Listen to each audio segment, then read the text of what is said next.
Milagros establecidos de la religión cristiana. ¿El establecimiento de la religión cristiana prueba su divinidad?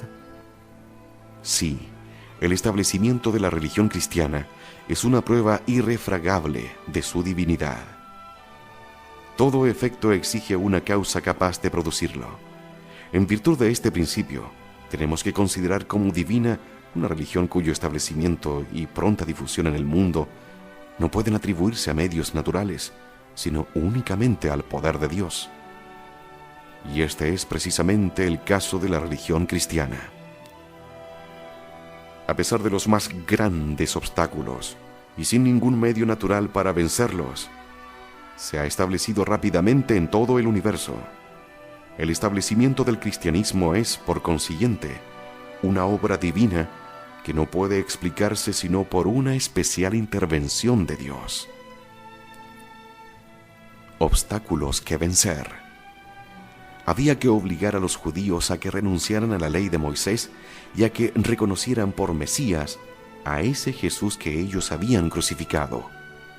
Había que mover a los paganos a triunfar de sus vicios, a hacer pedazos sus ídolos, a renegar de la religión de sus padres sostenida por todos los poderes públicos. Y por último, sobre estas ruinas había que establecer una religión nueva, con ministerios incomprensibles.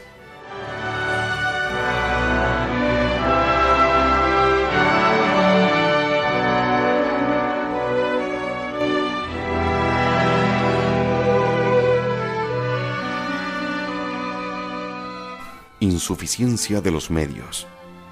Los obstáculos eran inmensos y los medios naturales completamente insuficientes. Los apóstoles encargados de establecer la religión cristiana no poseían ni la fuerza de las armas, ni el cebo de las riquezas y de los placeres, ni siquiera el prestigio de la palabra y de la ciencia. Eran 12 pescadores de Galilea, pobres, ignorantes y salidos de una nación despreciada por todos los pueblos. Y sin embargo, a pesar de lo sublime de la empresa y de la debilidad de los medios, la religión cristiana se estableció en todo el Imperio Romano y se propagó tan rápidamente por la India, la Persia, el África, España, la Galia, Germania, Bretaña, etc., que hacia el fin del siglo I, a la muerte del apóstol San Juan, apenas se podía nombrar un país que no hubiera recibido la predicación del Evangelio. Después de 3 siglos de persecuciones, la cruz de Cristo campea en todas partes y desde la cima del Capitolio gobierna al universo. Por consiguiente, el establecimiento del cristianismo es un hecho divino, un verdadero milagro de Dios, único que puede mudar los corazones y las voluntades. Hasta ahora hemos probado la divinidad de la religión cristiana apoyándonos, sobre todo, en la autoridad de nuestros libros santos considerados como históricos. Pero los libros santos no son el único fundamento de nuestra fe, ni encierran toda la doctrina cristiana, ni todas las pruebas de su divinidad, así como los milagros del orden moral. Si los primeros manifiestan la intervención divina, en cuanto son contrarios a las leyes físicas, los últimos también la manifiestan como tal, porque derogan las leyes morales. El orden moral tiene sus leyes, como el orden físico. Es una ley de orden moral que una gran muchedumbre no cambie de convicciones, de conducta, de costumbres en algunos días, particularmente cuando todos los motivos de pasión y de interés se unen para oponerse al cambio.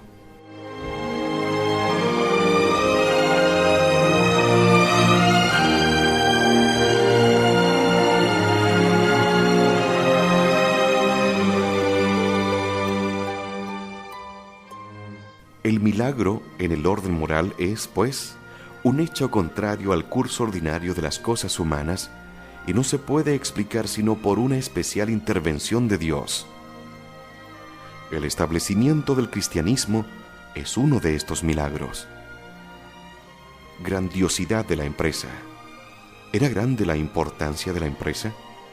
Era menester abolir la religión mosaica, suprimir el culto de los ídolos, fundar sobre estas ruinas la religión cristiana. 3 cosas naturalmente imposibles. Obstáculo del judaísmo. Se trataba de obligar a los judíos a renunciar a la ley de Moisés, pero ellos estaban fuertemente apegados a su religión, que creían fundada por Dios, confirmada con numerosos milagros y por la cual sus antepasados habían muerto en los campos de batalla o en los tormentos. Los judíos se gloriaban de ser el pueblo de Dios y esperaban un Mesías que haría de ellos el más poderoso y el más glorioso de los pueblos. ¿Cómo convencerlos de que su religión no era sino figura de la verdadera, de que su título de pueblo de Dios debía ser el título de todos los pueblos? ¿Cómo hacerles aceptar por Mesías a aquel a quien ellos habían crucificado? ¡Qué escándalo para su orgullo y sus prejuicios! ¿No era este un obstáculo insuperable? Se explica, pues, que los judíos fueran los primeros en perseguir a los cristianos. Obstáculo del paganismo. Se trataba de destruir la idolatría esparcida por todo el mundo. La idolatría venía reinando durante siglos. Era la religión de los antepasados. Estaba como embebida en todos los actos de la vida pública y privada, y estaba también sostenida por todos los poderes públicos. Además, a los hombres en libertad para creer y obrar a su capricho, halagaba las tendencias más gratas a la naturaleza. Abolir este culto tan cómodo, tan fácil, tan agradable. Derribar los dioses protectores del imperio para adorar a un judío crucificado. ¡Qué locura!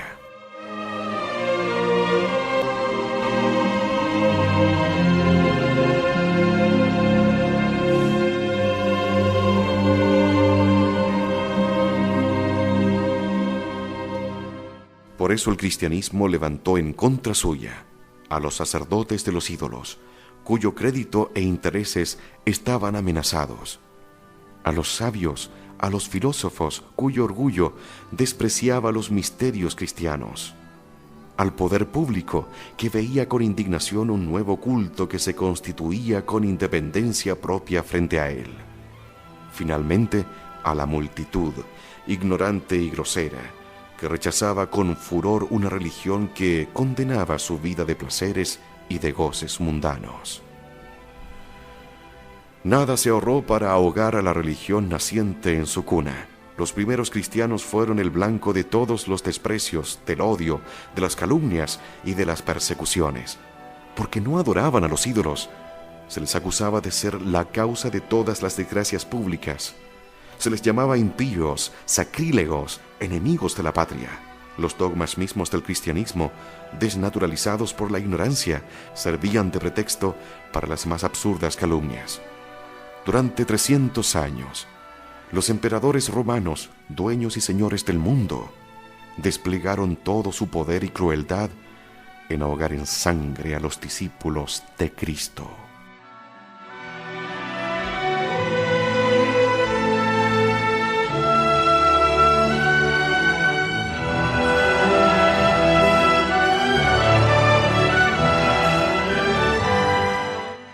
Obstáculos de parte de la doctrina cristiana. Había que hacer aceptar la religión cristiana, la cual, lejos de ofrecer ningún atractivo natural al espíritu y al corazón del hombre, era por su perfección y su severidad de naturaleza tal que más bien provocaba una repulsión invencible. Por su dogma, el cristianismo impone la creencia en misterios que confunden la razón. Un solo Dios en 3 personas. Un Dios nacido de madre virgen y concebido sin concurso de varón por obra del Espíritu Santo. Un Dios que nace pobre, vive humilde y muere en una cruz como el último de los criminales. Por su moral severa, la religión cristiana combate las pasiones, condena todos los vicios, prescribe todas las virtudes. ¡Qué contraste entre la vida de los paganos y la que se imponía a los cristianos! Ser humilde, modesto, dulce, paciente, caritativo, hasta amar a los propios enemigos, despegado de los bienes de la tierra hasta preferir la indigencia a la injusticia, casto hasta rechazar el pensamiento del mal, fiel a su religión hasta el martirio, He ahí lo que el cristianismo pedía a hombres que, bajo el patrocinio de los dioses del paganismo, podían sin remordimientos satisfacer todas sus inclinaciones y entregarse a todos los desórdenes. La religión cristiana era, pues, de suyo un obstáculo naturalmente invencible. Impotencia de los medios. ¿Cuáles fueron los medios empleados para establecer la religión cristiana? El principal fue la predicación de los apóstoles. Pues bien, todo concurría a desacreditar su doctrina, a hacer fracasar su proyecto. Los apóstoles son 12 judíos despreciados por el resto de los judíos, y no poseen nada que pueda dar autoridad a su predicación. El hombre posee en este mundo 3 poderes: la espada, el oro y la palabra. Los apóstoles no tienen ninguno de ellos, ni son poderosos, ni ricos, ni sabios, ni oradores.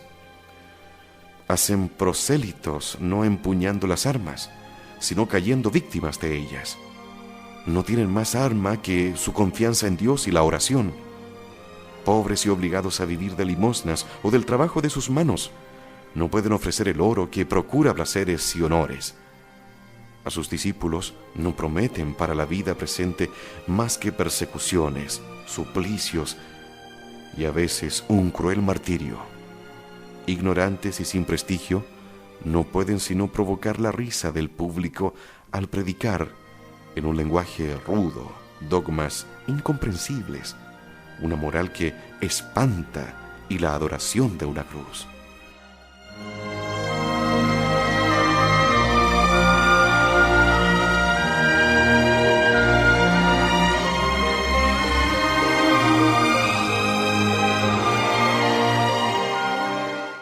Y no se diga que el cristianismo se propagó al amparo de la ignorancia, porque la difusión del Evangelio se efectuó en el siglo de Augusto, en el siglo más culto y más ilustrado, cuando el Imperio Romano estaba lleno de filósofos, de oradores, de poetas, de historiadores. A estos genios de la Roma antigua, a estos hombres orgullosos de su saber y de su elocuencia, vienen algunos pobres pescadores de Galilea a enseñar dogmas que la razón no puede comprender.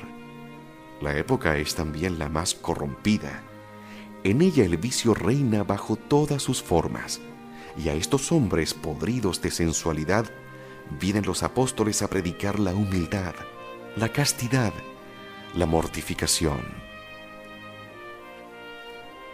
Dios eligió a los necios según el mundo para avergonzar a los sabios, y a los flacos del mundo escogió para avergonzar a los fuertes, y lo que no es, para deshacer lo que es, a fin de que ningún hombre se jacte en su presencia.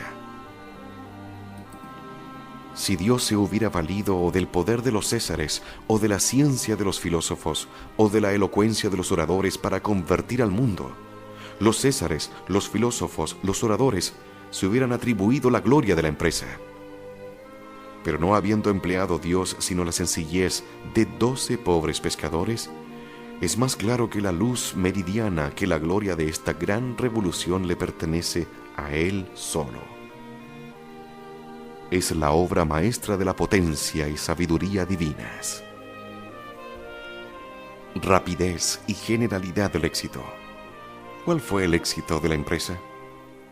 La propagación del cristianismo fue tan rápida como general. Después de Pentecostés, los apóstoles fundan en Jerusalén una iglesia floreciente.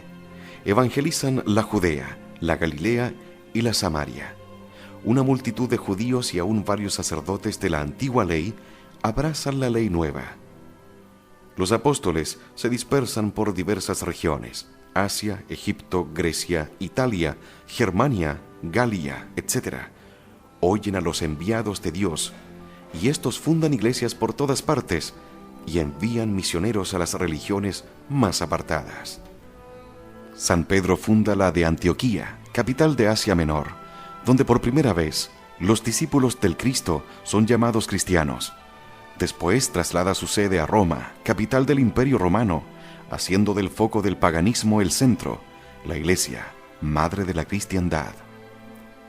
San Pablo evangeliza el Asia Menor, Macedonia, Grecia e Italia, Santiago el Mayor, España, San Andrés, Escitia y Tracia, Santo Tomás, el país de Partos y China, San Bartolomé, las Indias, etc.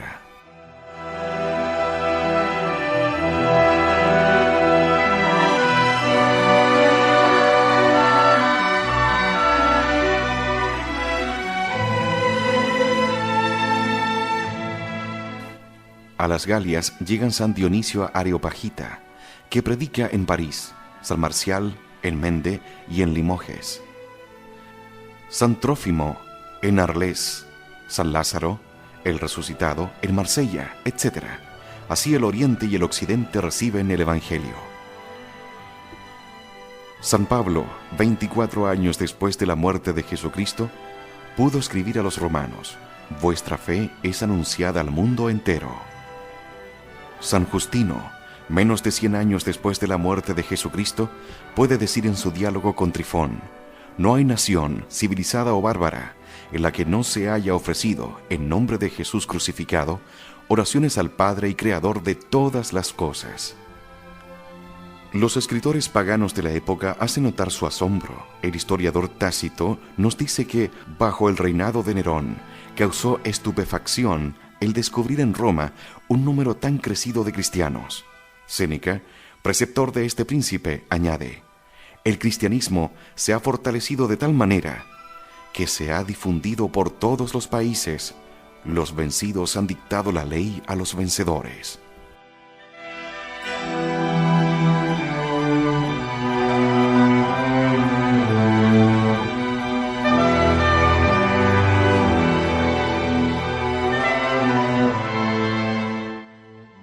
Todo el mundo conoce las altivas palabras de Tertuliano a los magistrados romanos: somos de ayer y ya llenamos todo.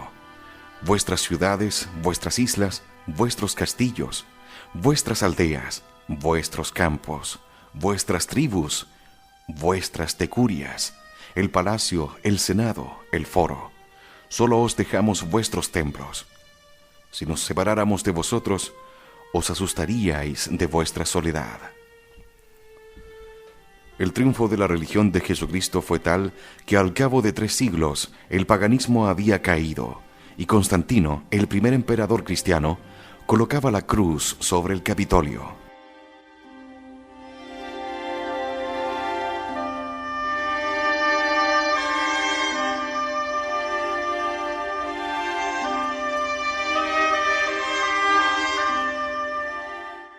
¿Es explicable, sin la intervención de Dios, una propagación tan rápida?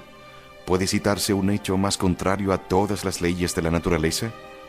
¿No es un milagro de primer orden, un milagro tan patente como la resurrección de un muerto, la conversión del mundo pagano llevado a cabo, a pesar de todos los obstáculos, por un puñado de hombres del pueblo?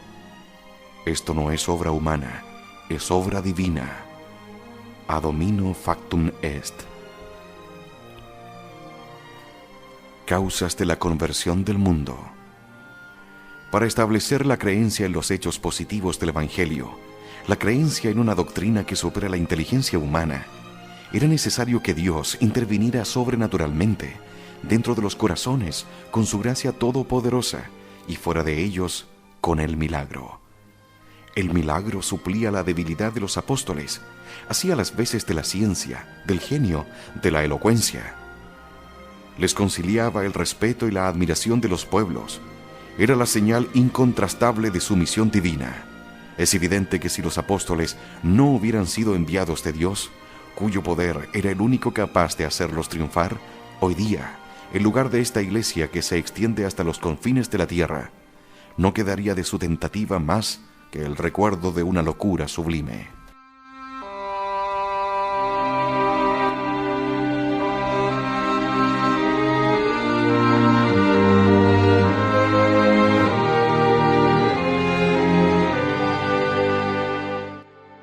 Se puede terminar esta demostración con el célebre dilema que San Agustín proponía a los incrédulos de su tiempo. Puesto que no ha sido refutado todavía, lo proponemos a todos los incrédulos modernos. La religión se ha establecido o por los milagros o sin el auxilio de los milagros. Meditad bien vuestra respuesta y elegid con toda libertad. Si confesáis los milagros de Jesucristo y de los apóstoles, al hacerlo así, confesáis que la religión cristiana es obra de Dios, porque solo Dios puede obrar milagros verdaderos, y no puede obrarlos sino en favor de una religión verdadera y divina. Si negáis estos milagros, establecéis mejor todavía la divinidad de la religión cristiana, porque si una religión, enemiga de todas las pasiones, incomprensible en sus dogmas, severa en su moral, se ha establecido sin el auxilio de los milagros, este mismo hecho es el mayor y más inaudito de los milagros. Dadle todas las vueltas que queráis. Este dilema es un círculo de hierro del que no podéis salir. A fin de eludir la fuerza abrumadora de esta prueba invencible, dice los incrédulos modernos, el mahometismo y el protestantismo se han propagado también rápidamente y, sin embargo, estas religiones no son divinas. La comparación no es posible. Todo favorecía a estas falsas religiones, mientras que todo era contrario a la religión cristiana. El mahometismo, fundado por Mahoma en el siglo VII, entre los pueblos ignorantes de la Arabia, es una mezcla de mosaísmo y de cristianismo, muy conforme a las aspiraciones de la naturaleza corrompida. Es una religión muy cómoda. Un solo dogma lo resume todo. Dios es Dios y Mahoma su profeta. Su moral es facilísima. Algunas purificaciones, algunas prácticas exteriores, y con esto plena libertad a todos los malos instintos de la carne mediante la poligamia y el divorcio. El medio de propaganda empleado por Mahoma y sus partidarios es la fuerza de las armas. Cree o muere, tal es su divisa. El instrumento de conversión es la cimitarra. Así el mahometismo se propaga suprimiendo todo misterio, mientras que la religión de Cristo se propaga a pesar de los dogmas incomprensibles que impone a la razón. El uno gracias a las pasiones que halaga, a los desórdenes que permite, la otra a pesar de las pasiones que combate y de las leyes severas que impone. El mahometismo hace prosélitos a la fuerza. El cristianismo se extiende a pesar de la fuerza, de las persecuciones más violentas y del mismo martirio de sus secuaces. Pascal tenía razón cuando afirmaba: Mahoma se estableció matando, Jesucristo dejando que mataran a los suyos. Jesucristo y Mahoma tomaron caminos y medios tan opuestos que, supuesto el triunfo de la doctrina de Mahoma, Jesús debía fracasar y el cristianismo perecer si no hubiera sido sostenido por una fuerza divina. No hay, pues, comparación posible entre la propagación del islamismo y la de la religión cristiana.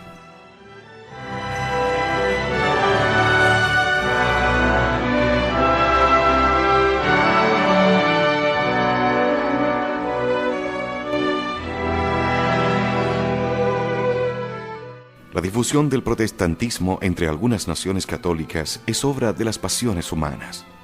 Fue presentado al principio no como una religión nueva, sino como una reforma y un retorno al cristianismo primitivo. Los protestantes se llamaban reformados. La voz de los siglos los llama deformados. Curiosa reforma que suprime toda autoridad religiosa, suprime las leyes molestas, confesión, ayunos, abstinencias y da finalmente completa libertad para creer y obrar a capricho. El protestantismo halagó, para establecerse, todas las pasiones, el orgullo, otorgando a cada uno el derecho de creer lo que quiera, la avaricia, permitiendo a sus secuaces apoderarse de los bienes de la iglesia, la lujuria, suprimiendo la continencia, la gula, aboliendo las abstinencias y los ayunos, la pereza, negando la necesidad de las buenas obras.